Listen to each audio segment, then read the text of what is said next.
მოგესალმებით, მინდა ორი სიტყვით გითხრათ პოლონეთში გამგზავრებამდე რას უნდა მიაქციოთ ყურადღება.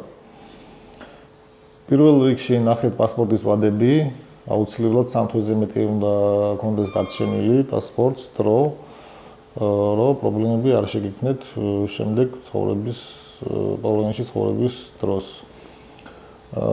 გაითვალისწინეთ ელემენტარული ფინანსური თანხები, აუცილებლად ისე გათვალეთ, რომ ყველა სიტუაციიდან შეიძლება რაღაც იყოს დაკავშირებული თანხებთან პირველი დღეები პოლონეთში და უბრალოდ პრობლემებში არ გაიხიოთ.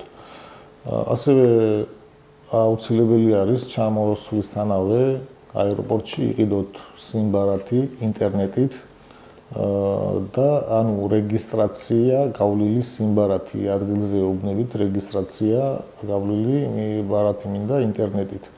და ჩვეულებრივად იაფი ჯდება, ძალიან იაფი 5 ზლოტი ჯდება და მაგის საშუალებით შეგიძლიათ გააგზავნოთ გზა ყველა მიმართულებით. ინტერნეტის გარეშე ძალიან გაგიჭირდებათ მოძრაობა. ასევე რაც თავარია არის ჯანმრთელობა გამოსვლის წინ ყველაზე პირველი კბილებს მიაქციეთ ყურადღება, აქ სტომატოლოგიური მომსახურება არის ძალიან ძვირი და უბრალოდ ფიზიკურად ვერ შეძლებთ ვერანაირ მკურნალობას და სხვანაირად დახმარებას, ასე რომ იქ შეგიძლიათ ადგილზე ეს გაიაროთ კურსები, მკურნალობა და თუ რაღაც პრობლემები გაქვთ, იქ მოაგვარეთ ადგილზე და ისე დააპირეთ ჩამოსვლა.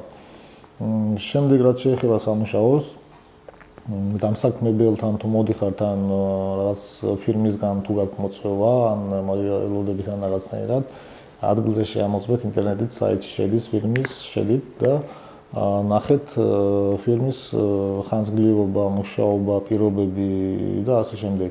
იქ ყველა ინფორმაციას ნახავთ, მოიგზიებთ ინტერნეტში, შეამოწმეთ. შემდეგ რაც შეეხება კიდევ პოლონეთში არის არავის არ მოუსურვებ დასჭერდეთ სასწრაფო დახმარება ან რაღაც გადაუდებელი სიტუაციების სამაშველო ან რაღაცა, მაგრამ არის ნომერი 112, ჩვეულებრივად ხელი ხაზი შეგიძლიათ დარეგოთ და დაიხმარიოთ. ყველანაირ საკითხში დაეხმარებიან. და გაითვალისწინეთ ყველა ის პირობა წინასწარ, სანამ ჩამოხვალთ, გათვალეთ, ნახეთ, მოიძიეთ ინფორმაცია ყველანაირი და შემდეგ ჩამოდით, რომ გაგიმარტივდეთ ყველანაირი ნაბიჯი, ყველა ნაბიჯი თქვენი გადადგმული იყოს ადვილი და უფრო ხელმისაწვდომი. მადლობთ.